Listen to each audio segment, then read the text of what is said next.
முதல் வாசகம்.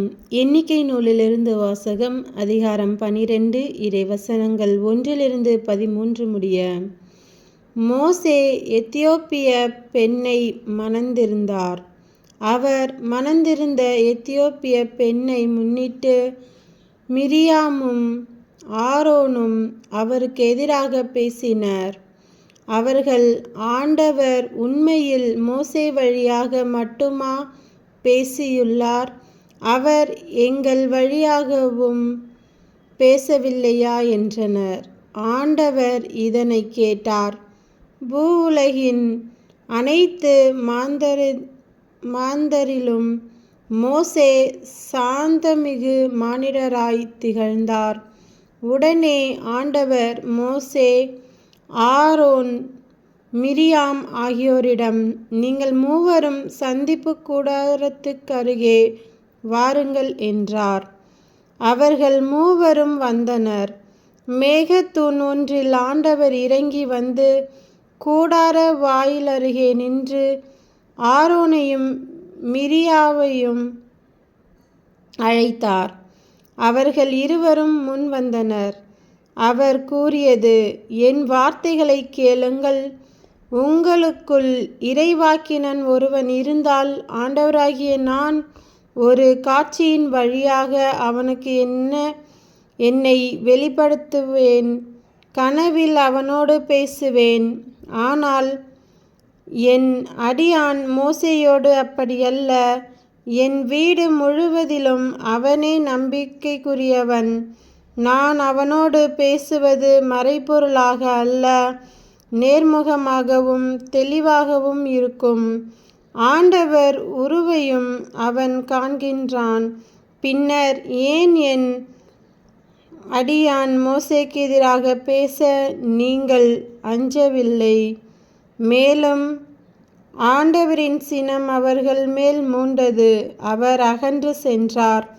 கூடாரத்தின் மேலிருந்து மேகம் அகன்றதும் மிரியாமை பனி போன்ற வெண்மையான தொழுநோய் பீடித்தது. ஆரோன் மிரியாம் பக்கம் திரும்பவே அவள் தொழுநோயாளியாயிருக்க கண்டார். ஆரோன் மோசேயிடம், என் தலைவரே, அறிவீனமான நாங்கள் செய்த பாவத்தை எங்கள் மேல் சுமத்த வேண்டாம். தாயின் வயிற்றிலிருந்து செத்து பிறந்த அரைகுறை குழந்தை போன்று இவள் ஆகாதிருக்கட்டும் என்றார். மோசே ஆண்டவரிடம் முறையிட்டு, கடவுளே, இவளை குணமாக்க வேண்டுகிறேன் என்றார். இது ஆண்டவரின் அருள்வாக்கு. இறைவா, உமக்கு நன்றி. நற்செய்தி வாசகம். புனித மத்தேயு எழுதிய நற்செய்தியிலிருந்து வாசகம். அதிகாரம் 14. இறைவசனங்கள் 22-36 முடிய. இயேசு கூட்டத்தினரை அவ்விடத்திலிருந்து அனுப்பி கொண்டிருந்தார். அப்பொழுது சீடரையும் உடனே படகேறி தமக்கு முன் அக்கரைக்கு செல்லுமாறு அவர் கட்டாயப்படுத்தினார். மக்களை அனுப்பிவிட்டு அவர் தனியே இறைவனிடம் வேண்டுவதற்காக ஒரு மலையின் மேல் ஏறினார். பொழுது சாய்ந்த பிறகும் அங்கே அவர் தனியே இருந்தார். அதற்குள் படகு கரையிலிருந்து நெடுந்தொலை சென்று விட்டது. மேலும் எதிர்காற்று அடித்து கொண்டிருந்ததால் அலைகளால் படகு அலைக்கழிக்கப்பட்டது. இரவின் 4ஆம் காவல் வேளை. இயேசு அவர்களை நோக்கி கடல் மீது நடந்து வந்தார். அவர் கடல் மீது நடப்பதைக் கண்ட சீடர் கலங்கி, ஐயோ, பேய் என அச்சத்தினால் அலறினர். உடனே இயேசு அவர்களிடம் பேசினார். துணிவோடிருங்கள், நான் தான், அஞ்சாதீர்கள் என்றார்.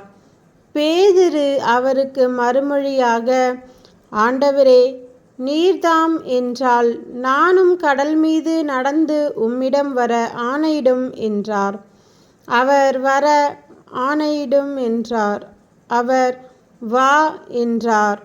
பேதுருவும் படகிலிருந்து இறங்கி இயேசுவை நோக்கி கடல் மீது நடந்து சென்றார். அப்பொழுது பெருங்காற்று வீசியதைக் கண்டு அஞ்சி அவர் மூழ்கும்போது, ஆண்டவரே, என்னை காப்பாற்றும் என்று கத்தினார். இயேசு உடனே தம் கையை நீட்டி அவரை பிடித்து, நம்பிக்கை குன்றியவனே, ஏன் ஐயம் கொண்டாய் என்றார். அவர்கள் படகில் ஏறியதும் காற்று அடங்கியது. படகில் இருந்தோர் இயேசுவை பணிந்து, உண்மையாகவே நீர் இறைமகன் என்றனர். அவர்கள் மறுகரைக்குச் சென்று கெனசரேத்து பகுதியை அடைந்தார்கள்.